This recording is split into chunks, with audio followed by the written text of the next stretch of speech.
Na lingine ilikuwa penalty mbili Simba angezipata. Wamezubaa mpaka mpira umetoka wenyewe wamekaa wamesahau. Ule unasema ni upumbavu. Yaani wametoka kwenye ushamba, wameenda kwenye ujinga, bado huo wanaendelea kuongezea upumbavu. Kwa sababu gani? Walikuwa na sababu ya kumwambia maamuzi nenda kaangalia. Unajua watu wa VAR nao pia ni watu. Si ndio? Wakiona umewasukuma sana wanaona aibu. Yanajirudia yale ambayo Yanga walikutana nayo kwa Mamelodi Sundowns. Yanga ile ni goli. Wameshindwa kwenda kupush wakaangalia kwenye VAR. Kama VAR ingeenda kuangalia, wangeona kama ilikuwa ni goli kabisa la Yanga. Na Mamelodi Sundowns wangekuwa wametoka. Simba ametuletea upumbavu. Ninavyosema upumbavu watu wanielewe. Simba wamepata nafasi nyingi sana ambazo wamekosa kuzitumia. On target Simba ni 5. Sawa? Ambazo zilikuwa yani moja kwa moja kama wangekuwa na utulivu. Sawa?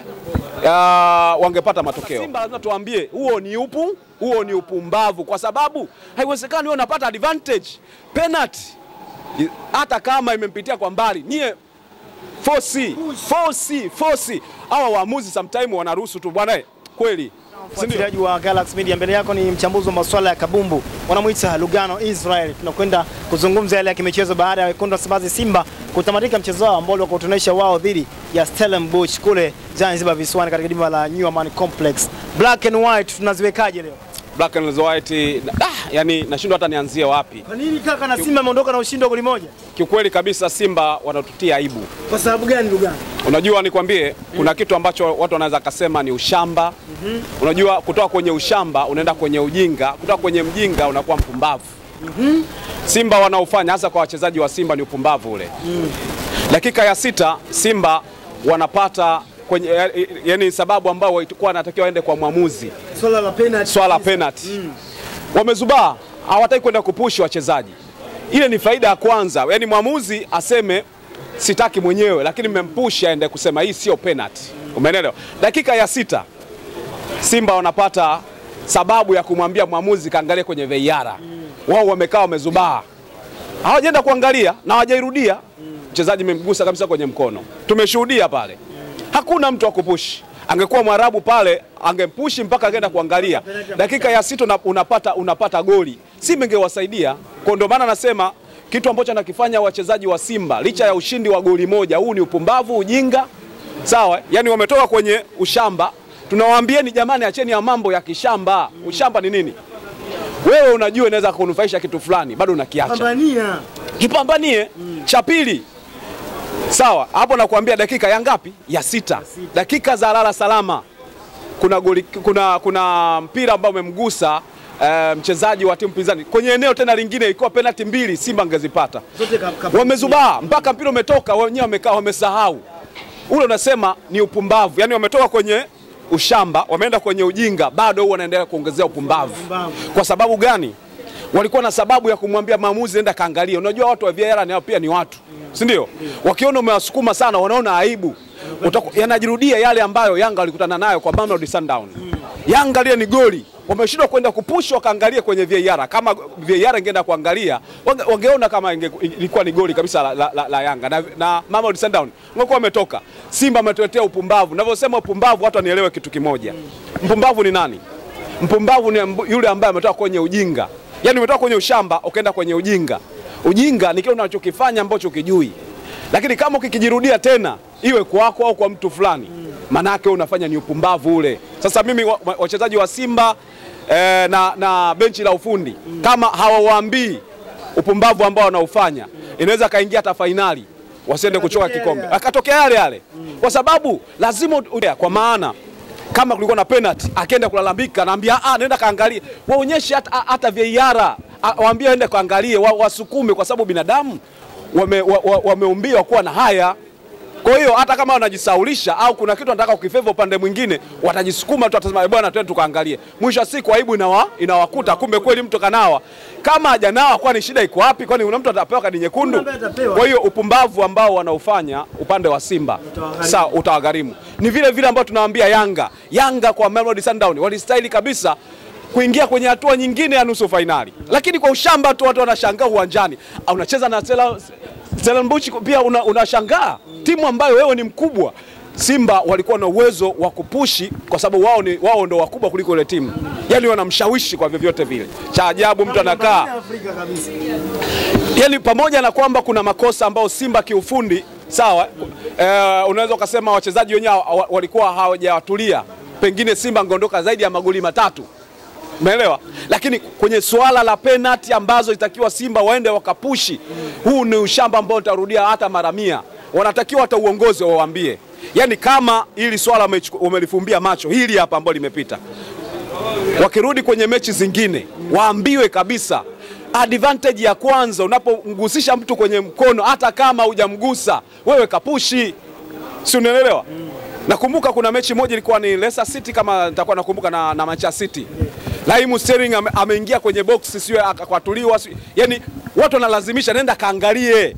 Inawezekana kakudondokea wewe kwa sababu maamuzi yanaweza katokea wakati wote. Umenielewa? Kwa hiyo tukizungumzia kwa upande wao, mimi nasema Simba waachane na ushamba, lakini ukizungumzia game jinsi ilivyokuwa, na imeonekana Simba kupata nafasi nyingi wanashindwa kuzitumia. Simba wamepata nafasi nyingi sana ambazo wamekosa kuzitumia. On target Simba ni 5. Sawa? Ambazo zilikuwa yani moja kwa moja kama wangekuwa na utulivu, sawa? Wangepata matokeo. Out of target 22. Sawa? Ambazo Simba ikiwemo ile ambayo kama angeconvert vizuri Kapombe ambayo imetoka kwa Kibu Dennis. Ile kama acrobatic flag. Kuna mpira ambao Mpanzu dakika za mwisho wako na Aua. Yaani Aua anashindwa kumwachia Mpanzu aweze akafunga ile goli. Kwa sababu Mpanzu mpira ulitoka kwa hapa namzungumzia Ateba. Mpira ulitoka kwa Mpanzu kampa Aua. Ateba kwa kwenye njia kabisa, anataka kwenda kushambulia. Kaukatalia mpira. Umeelewa? Hilo tukio linajitokeza, ilikuwa ni mechi ilikuwa kati ya KMC na Simba nakumbuka. KMC na Simba au timu gani? Dimba la KMC. Ilikuwa kule Manyara. Utakuwa unakumbuka Simba Mpanzu pamoja na Mkwala. Siku hiyo wamecheza wote pamoja. Alishindwa kumwachia mwenzie afunge, ndio yanajudia yale. Lakini kitu ambacho amekifanya Aua ni kitu cha ovyo kabisa. Ina maana kumuona kama Ateba kwenye nafasi. Umeelewa? Kwa hiyo Simba tunazungumzia namna ambavyo wameenda kukosa magoli mengi. Hii timu sio timu ndogo, ukiangalia sio timu ndogo kwa maana jinsi ambavyo wanavyocheza.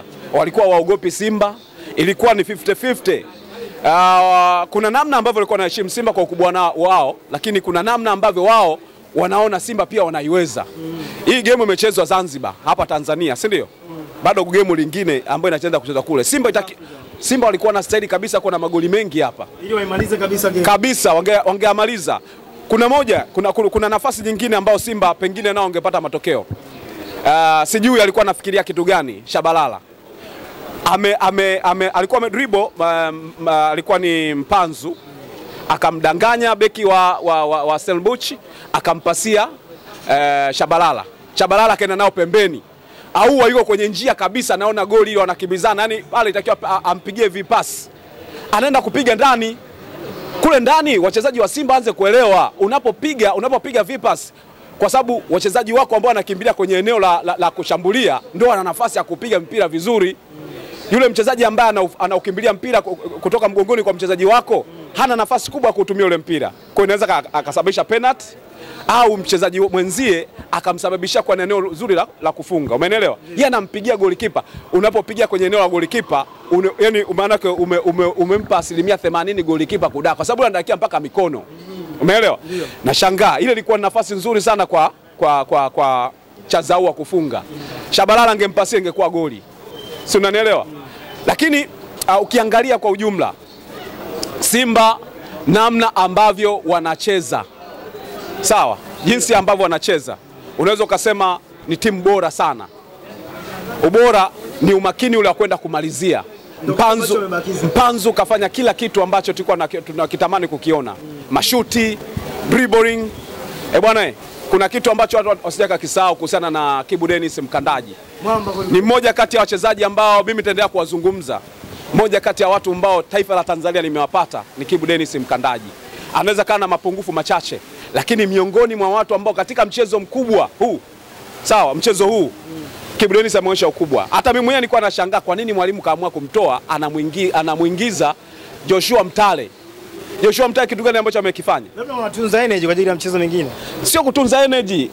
Unajua kama unaongoza kwa maana ya goli moja, sawa, unapoongoza goli moja, cha kwanza unaangalia wachezaji ambao wanaweza kusaidia pia kulinda ile goli. Kibu Denis anakuofa kwenye kulinda, kwa sababu unapokuwa na mchezaji ambaye ni athlete kwenye timu pinzani, ile timu pinzani haitaweza kupeleka mashambulizi mbele, haitakuwa na nguvu ya kushambulia. Ukimwangalia Kibu Denis unajua huyu tukimwacha kuna hatari. Tukimwangalia Mpanzu hapa kuna hatari. Mimi nitegemea wangemuingiza Ateba, sawa, wangemtoa Steven Mkwala Desa. Wakati wa Ateba unategemea maguvu yake na kuwakimbiza, kuwapa pressure wale wasisogee kwenda kushambulia. Of course sababu ya Shabalala ilikuwa sahihi. Shabalala kuna kipindi naona maji alikuwa yamekuwa ni mengi, yamemzidi.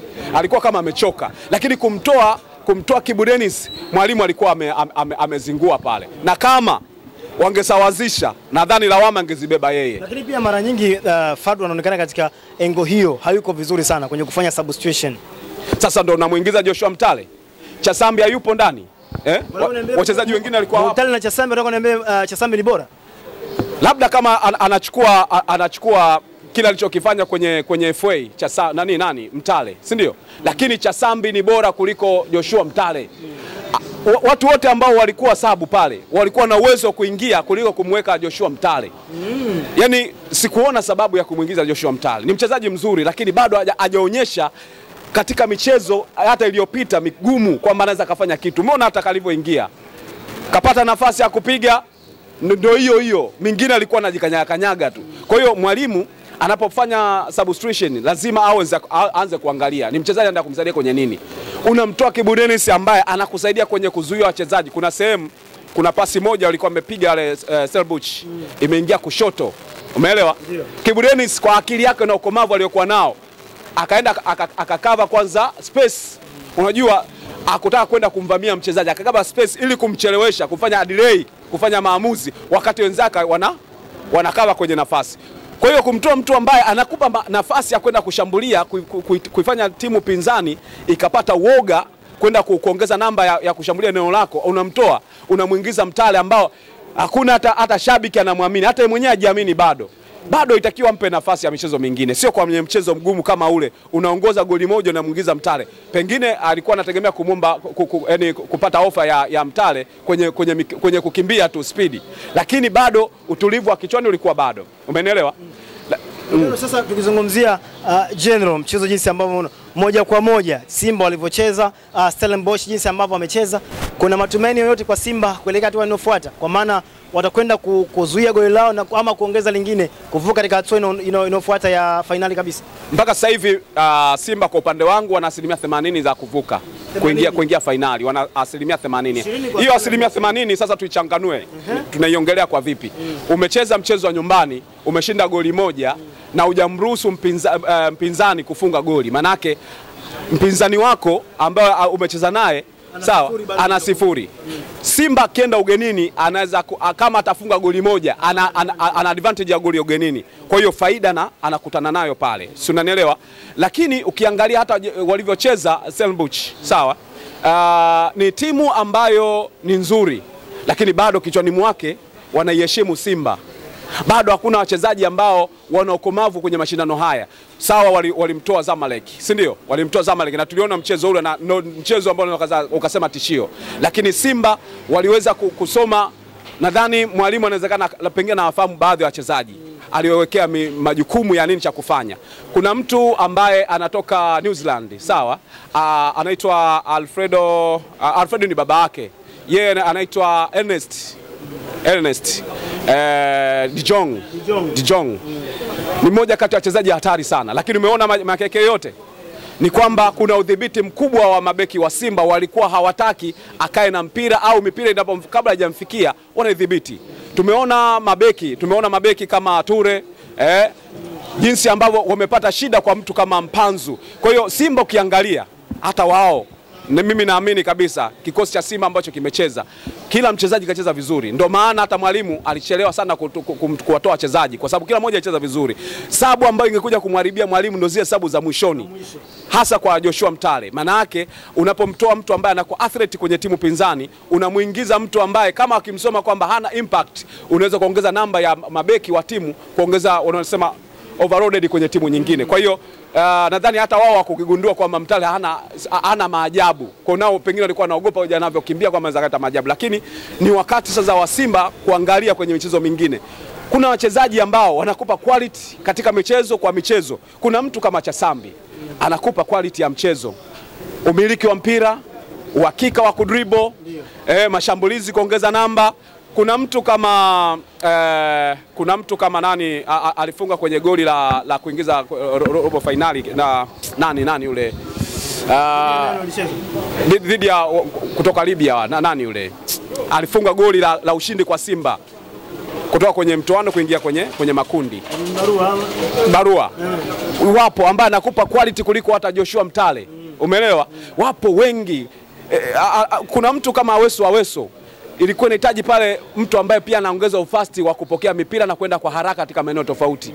Aweso angezana kuongeza kitu, lakini sio kumtumia mtu bado ambaye psychology inawezekana inaongezeka, lakini bado hujaweza ukasema kama inawezekana kwa sawa sawa. Kwa mimi niseme kitu kimoja, kwa Simba wa mjinga anapokosea unaweza Simba unajua mjinga unaweza kumwambia acha ujinga, yani anapokosea.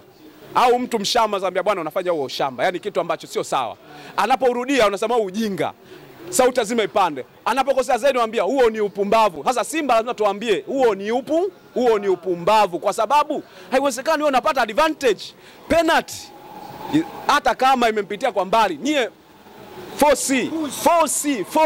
Hawa waamuzi sometimes wanaruhusu tu bwana kweli. Si ndio? Kweli ilikuwa penalty. Kwa sababu unapoiacha bila kuforce mnakosa haki. Simba kama wale wangesawazisha. Usaizi ungekuwa nalaumiana. Ile penalty jamani ingekutusaidia. Si kitu gani ingekutusaidia? Si unanielewa? Kwa hiyo kuna baadhi ya vitu ambavyo watu waachane na ushamba.